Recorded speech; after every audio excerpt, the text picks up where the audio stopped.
The evening sky darkened quickly as rain began to pour, creating small rivers along the edges of the road. Clara Perez squinted through the windshield of her beat-up sedan, the wipers struggling to keep up with the downpour. It had been another long day. After pulling a double shift at the diner and picking up her 5-year-old daughter Lily from her neighbor's house, Clara was exhausted. She was counting the minutes until they could get home, where a quick dinner and Lily's bedtime routine awaited. Lily hummed softly in the backseat, playing with a worn stuffed bunny.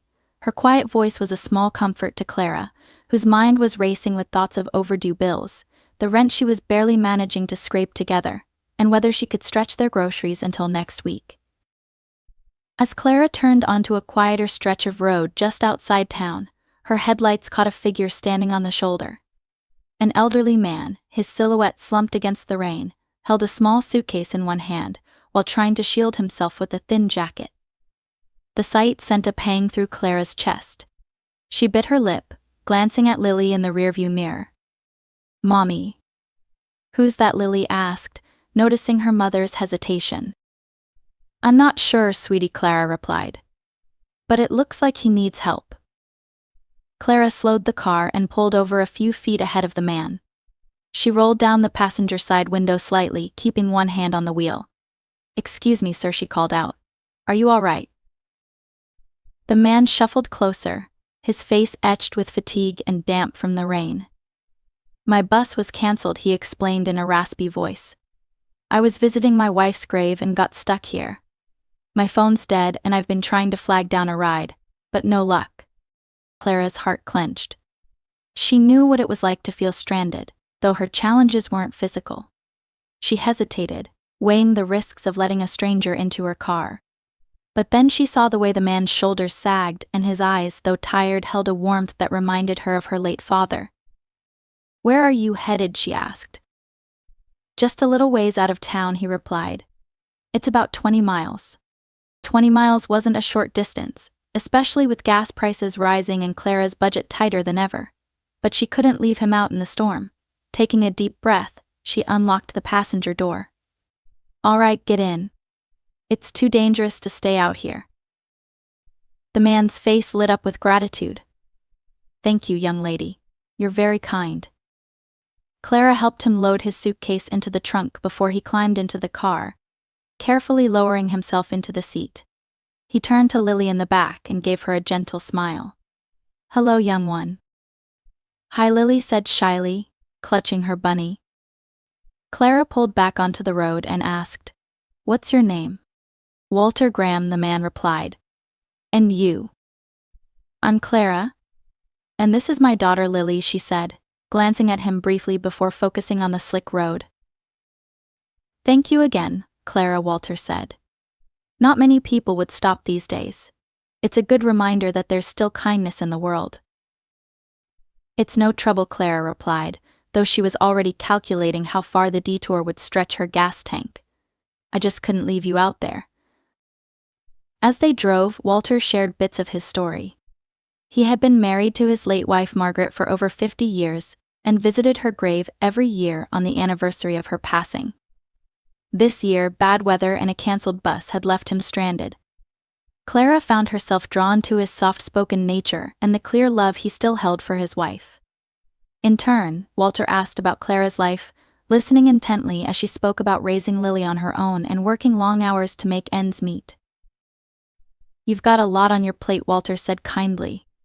"It's not easy, doing all of that on your own." "I manage," Clara said with a small shrug. "You do what you have to for your kids."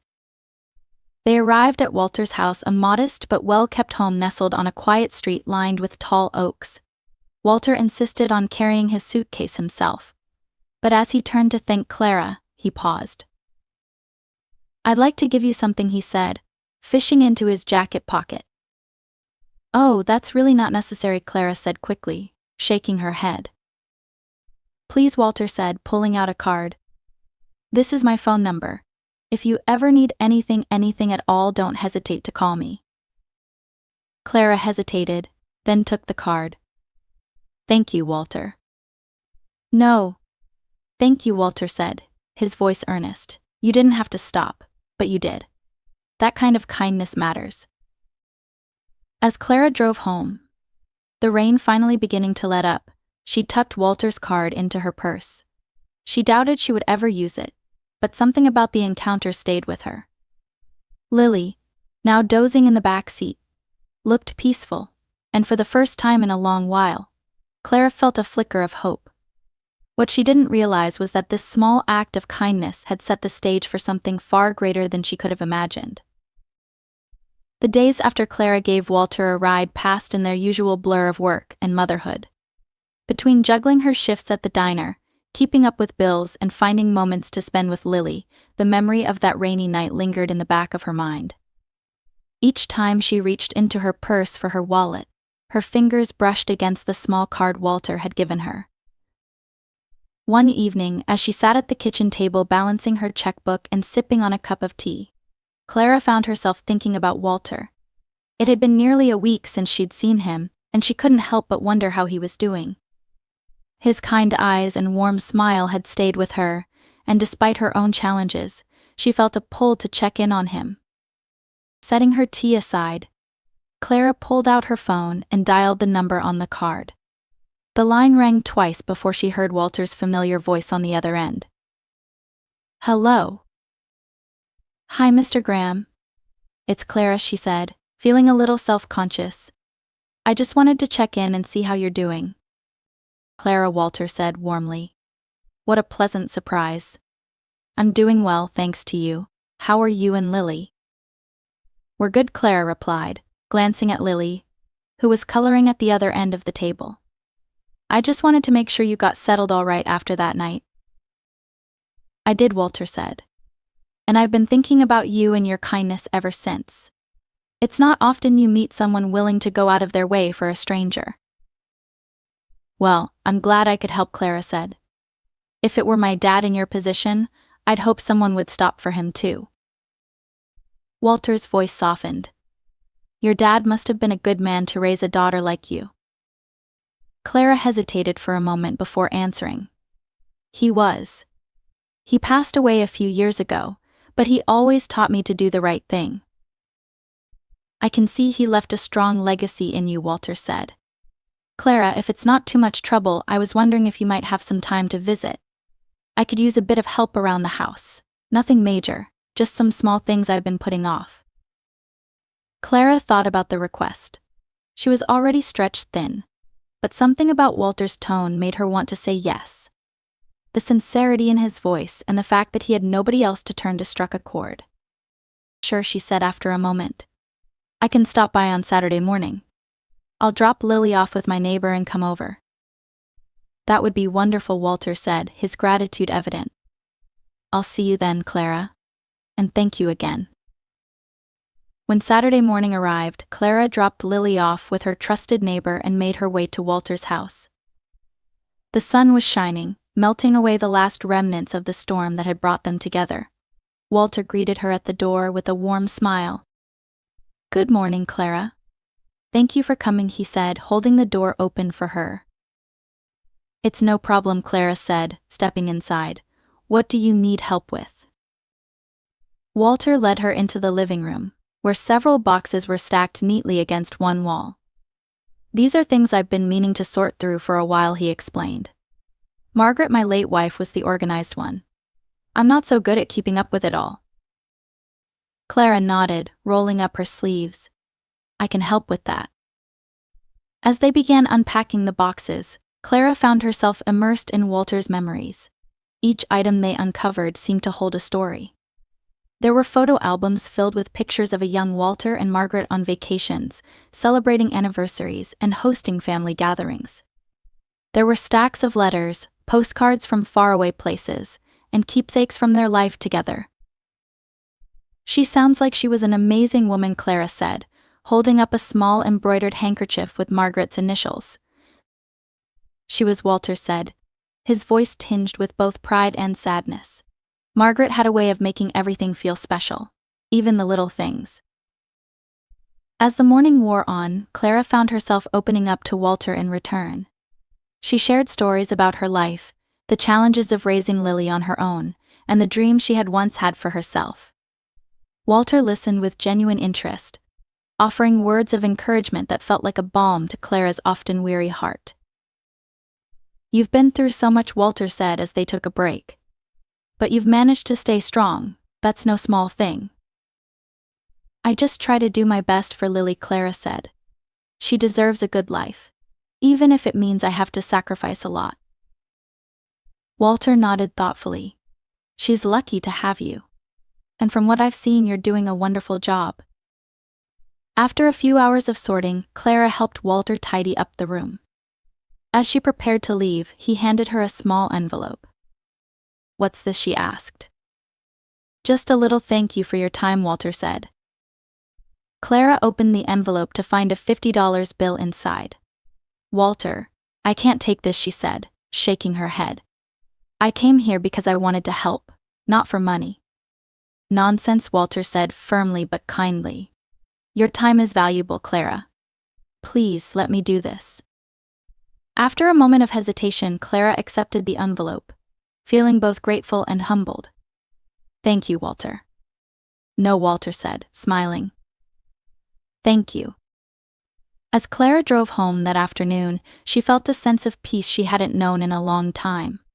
Her friendship with Walter had started as a chance encounter, but it was quickly becoming something more, a connection that felt both meaningful and unexpected. She didn't know where it would lead, but for now she was simply grateful for the kindness they had found in one another. The weeks passed quickly, and Clara's visits to Walter's house became a steady rhythm in her life. Each Saturday she would drop Lily off with her neighbor, head to Walter's home, and spend the morning helping him with various tasks. Sometimes it was organizing Margaret's belongings, other times it was tidying up the garden or sorting through papers Walter hadn't touched in years. The work wasn't difficult, but Clara enjoyed it because of the companionship they shared. For Walter, Clara's presence had brought warmth back into his home. After Margaret's passing, the house had grown too quiet, the days too long. But now, Clara's laughter and her easy way of talking about life filled the spaces that had once felt so empty. Walter had grown fond of her, and even more so of Lily, who occasionally tagged along with her boundless energy and bright curiosity. One crisp Saturday morning, Clara arrived with a small loaf of banana bread wrapped in foil. "Lily helped me bake this last night," she said, handing it to Walter as she stepped inside. Walter beamed, accepting the gift. "You're spoiling me, Clara." "Thank you." "It's nothing," Clara said with a smile. "You've done so much for us. It's the least we can do." They sat in the kitchen, the scent of fresh coffee filling the air as Walter sliced the bread and poured 2 cups. Over the months, their conversations had become more personal, and Clara felt comfortable enough to share pieces of her life she hadn't told anyone else. "Sometimes I feel like I'm always one step away from everything falling apart," Clara admitted, wrapping her hands around her coffee mug. "No matter how hard I work, it feels like there's never enough. And I want to give Lily the world, but I'm just trying to keep us afloat." Walter listened intently, his expression thoughtful. "You're doing more than just keeping afloat, Clara. You're raising a bright, kind little girl, and you're doing it with grace. That's no small feat." Clara smiled faintly. "It doesn't always feel that way." "Well, sometimes it takes someone else to remind us of what we're doing right," Walter said gently. "You're doing right by Lily, and that's what matters." Their conversation shifted to lighter topics, and after finishing their coffee, Clara helped Walter sort through a cabinet of old files in his study. As they worked, Walter paused and turned to Clara with a serious expression. "Clara, I've been meaning to talk to you about something," he said. "What is it?" Clara asked, sensing his tone had shifted. Walter reached into his desk drawer and pulled out an envelope. "This is for you," he said, holding it out to her. Clara hesitated, frowning. "Walter, what's this?" "Just open it," Walter said, his voice calm but insistent. Clara took the envelope and carefully opened it. Inside was a check for $10,000. Her breath caught, and she stared at the amount in disbelief. "Walter," she said, her voice trembling, "I can't take this. This is This is too much. Walter smiled kindly. It's not too much, Clara. It's just a small way to help you and Lily. I've seen how hard you work, and I want to ease some of the weight you're carrying. Clara shook her head, sliding the envelope back toward him. I appreciate the thought, but I can't accept this. You've already done so much for us. This is more than I could ever repay. You don't need to repay me, Walter said, his voice steady. This isn't about repayment. It's about wanting to help someone who's become very important to me. Clara's emotions swirled gratitude, disbelief, and a touch of guilt. Walter, I don't even know what to say. Why would you do this for me? Walter hesitated for a moment before speaking. Clara, there's something I haven't told you. I didn't want it to change how you see me, but I think it's time you knew. Clara frowned, confused. What do you mean? Walter leaned back slightly, folding his hands. For most of my life, I ran a construction business. It was hard work, but it paid off. I built a comfortable life for Margaret and me, and when I sold the business, I retired with more money than I ever thought I'd have. What I'm saying is, I'm not just comfortable, I'm wealthy. Clara stared at him, her mind racing to process his words. You're a millionaire. Walter nodded. Yes, I am. But money has never been what matters most to me. It's the people in my life, the connections I've made. After Margaret passed, all that money felt meaningless. But then I met you and Lily, and for the first time in a long while, I felt like I had a purpose again. Helping you is the least I can do. Clara was silent for a long moment, her hands clutching the envelope. She felt overwhelmed by the weight of Walter's kindness and the depth of his sincerity. Finally, she looked up at him, tears brimming in her eyes. Thank you, she whispered. I don't even know how to put into words what this means to me. You don't need to, Walter said softly. Just promise me one thing. What's that? Clara asked. Promise me you'll use this to make life a little easier for yourself and Lily, Walter said.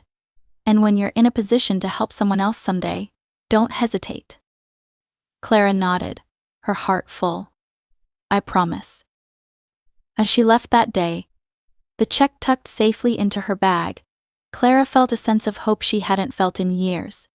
Walter's generosity wasn't just about the money, it was about the belief that brighter days were possible. In her heart, she knew she would carry his kindness with her always.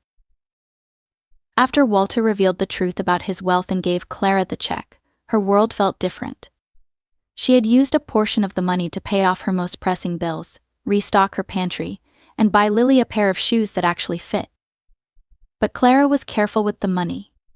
She treated it as a safety net rather than a windfall, knowing how quickly life could throw unexpected challenges her way. What stayed with her most wasn't the money, it was Walter's belief in her. His kindness and the way he had opened his heart to her and Lily felt like a rare gift, one she wanted to honor in her own way. Their Saturday visits continued, growing into something that felt less like an obligation and more like a cherished tradition. Walter often reminded Clara that she didn't have to come every week, but she always waved off his protests. She had grown to genuinely enjoy their time together, and Lily adored him. Walter had even begun teaching Lily to play chess, a skill that the 5-year-old approached with a fierce determination that made both Clara and Walter laugh. One weekend, Clara arrived at Walter's house with Lily in tow, carrying a small basket filled with baked goods and a hand-drawn card Lily had made. Walter greeted them at the door, his smile bright as always. What's all this? He asked as Clara handed him the basket. Just a little thank you, Clara said. Lily insisted we bake something for you. And I made you a card, Lily added, holding it up proudly. It was covered in colorful scribbles and stick figure drawings of her, Clara and Walter standing under a big sun. Walter chuckled as he knelt to take the card. This is beautiful, Lily. Thank you. I'll put it right on the fridge.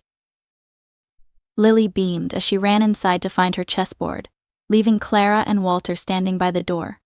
You're spoiling me, you know, Walter said with a teasing grin. Clara smiled. You've earned it. The day passed comfortably, with Lily engrossed in her chess game while Clara helped Walter organize his attic. The space was filled with boxes of old mementos, Margaret's gardening tools, holiday decorations, and keepsakes from their travels. Walter shared stories about each item, and Clara felt a deep sense of gratitude for the way he trusted her with his memories. After they finished tidying, they sat together in the living room while Lily played in the yard. Walter leaned back in his chair, looking more content than Clara had ever seen him. "Clara," he said, breaking the peaceful silence, "there's something I've been thinking about." "What's that?" Clara asked, sipping her tea. "I've been on my own for a long time," Walter said, his tone reflective. "Margaret was my world, and when she passed, I didn't know what to do with myself. I thought having money would make it easier, but it didn't. It just made the house feel bigger and quieter." Clara listened, her heart aching for him. "I can't imagine how hard that must have been." "It was," Walter admitted. "But then you and Lily came into my life, and suddenly it didn't feel so quiet anymore. I've been thinking about what I want to do with what I've built, with the life I've been lucky to have. And I want to make sure you and Lily are part of that." Clara blinked, unsure of what he meant. "Walter, you've already done so much for us. You don't have to do anything more." "It's not about what I have to do," Walter said gently. "It's about what I want to do. I want to set up something for Lily, a trust or a fund. Something that will ensure she's taken care of no matter what happens. I've already spoken with my lawyer about it." Clara's eyes widened. "Walter, I don't know what to say." "You don't have to say anything," Walter said with a smile. "Just let me do this. Knowing Lily has a bright future would mean the world to me." Tears welled in Clara's eyes as she processed his words. She thought of all the nights she had lain awake worrying about Lily's future, about how she would afford school supplies, clothes, or even college one day.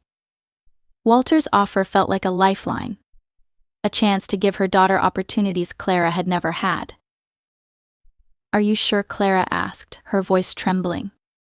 "More sure than I've been about anything in a long time," Walter said. Clara reached across the table and placed her hand over his. "Thank you," she said, her voice thick with emotion. "I don't know how we got so lucky to meet you." Walter chuckled softly. "I think I'm the lucky one, Clara. You and Lily have given me something I didn't think I'd find again, a sense of purpose. You've reminded me what it means to feel connected." The rest of the evening passed in a haze of warmth and gratitude. As Clara and Lily prepared to leave, Walter stood on the porch, watching them with a contented smile. The connection they had built, forged from a single act of kindness on a rainy night, had become something far greater than either of them could have imagined. For the first time in years, Walter felt like his wealth had a purpose. And for Clara, the future no longer seemed as daunting. What had begun as a chance encounter had grown into a bond that felt like family, a bond built not on money, but on love, trust, and the profound power of simply being there for one another. The days turned into weeks, and spring arrived in full bloom. The bond between Clara, Lily, and Walter grew stronger with each passing visit. Walter's house, once quiet and solemn, was now filled with the joyful sounds of laughter, conversation, and the occasional clatter of Lily's chess pieces as she learned the rules of the game from her patient teacher. Clara felt a deep sense of gratitude for Walter's presence in their lives, not just for the financial help but for the way he had become like family. One bright Saturday, Clara and Lily arrived at Walter's house with a small surprise. Lily carried a potted plant, a cheerful arrangement of daisies, and Clara held a tin of homemade cookies. Walter greeted them at the door, his smile widening as he took in their gifts. "You two are going to spoil me," Walter teased as Lily handed him the plant. "It's for your porch," Lily said, "so you can see something pretty when you sit outside." Walter chuckled and patted her head. "You're thoughtful beyond your years, young lady. Thank you." As they stepped inside, Walter motioned for Clara to follow him into the kitchen, while Lily ran to the living room to set up the chessboard. Clara noticed an envelope sitting on the kitchen counter, its crisp edges suggesting it was something important. Clara, Walter began, his tone serious but kind. There's something I've been working on, and I wanted to talk to you about it. What's going on? Clara asked, leaning against the counter. Walter picked up the envelope and handed it to her. This is a copy of the trust I mentioned. I've set aside a portion of my estate for Lily's future. It's nothing extravagant, but it's enough to ensure she has opportunities, whether that's college, starting a business, or anything else she might dream of. Clara opened the envelope and scanned the document, her heart pounding as she realized the depth of Walter's generosity. Walter, she said, her voice trembling, I don't even know what to say. This is incredible, but it's too much. Walter reached out and placed a gentle hand on her shoulder. Clara, listen to me. This isn't just about money. This is about giving Lily the chance to chase her dreams without the same struggles you've had to endure. I've lived a long, full life, and I've been blessed with more than I could ever need. The greatest joy I've found in these past months is knowing I can use what I have to make a real difference. Tears filled Clara's eyes as she looked up at him. I don't know how we got so lucky to meet you. You've changed our lives in ways I can't even begin to explain. You changed mine too, Walter said with a soft smile.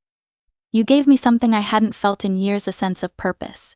You reminded me that no matter how much money a person has, life is empty without people to share it with. Clara hugged him then, a spontaneous gesture of gratitude and affection that seemed to say everything she couldn't put into words. Walter hugged her back, his heart full. Walter had not only changed her life but had shown her that even in the hardest of times, there was always room for connection, generosity, and the chance to build something beautiful together.